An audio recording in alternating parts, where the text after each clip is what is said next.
నమస్తే welcome to 6 TV నేను రాధిక బులెటిన్లోకి వెళ్తే ఆసిఫాబాద్ జిల్లా నియోజకవర్గ కాంగ్రెస్ పార్టీ ఇన్ఛార్జి శ్యామ్ నాయక్ చేసిన అనుచిత వ్యాఖ్యలను ఎమ్మెల్యే కోవా లక్ష్మి ఖండించారు.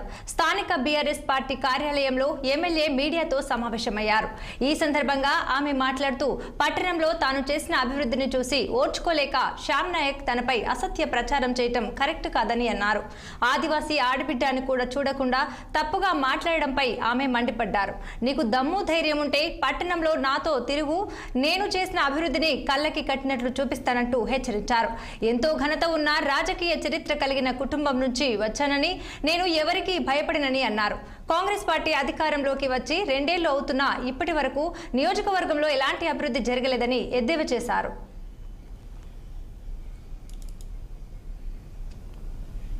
ప్రభుత్వం 2 సంవత్సరాలలో ఏం చేసింది అనేది నువ్వు రాసుకొని నువ్వు ప్రజాక్షేత్రంలో పో. తప్పగానే మా మీద లేనిపోని బుద్ధలు చల్లితే మాత్రం మేము ఊరుకోమని ఇసుకుంటూ ఆపుతున్నారు. ఎందుకు? కోవలక్ష్మి అంటే వాళ్ళకంత ఈర్ష. ఎందుకంటే ఎంతకన్నా ఈర్ష మీకు? అంటే మమ్మల్ని ప్రజలు గెలిపిస్తున్నారు అన్నదే కదా మీకు. ప్రజలు గెలిపిస్తున్నారు కాబట్టి మీకు అంత ఈర్షనా?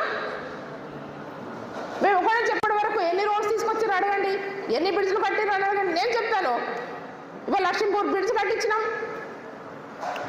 లక్ష్మీపూర్లో ఇంకా అటు చిన్నవాకడి కట్టించినాం, ఇప్పుడు ఎక్కడెక్కడ కట్టించినాము మన బ్రిడ్జ్లో నేను చెప్తా. కానీ వీళ్ళ ప్రభుత్వం వచ్చిన తర్వాత ఎక్కడ కట్టించారో అడగండి ఒకసారి. బ్రిడ్జ్ల గురించి అడుగుతారా? మాట్లాడుతున్నామంటే ఈ మాటలు నేను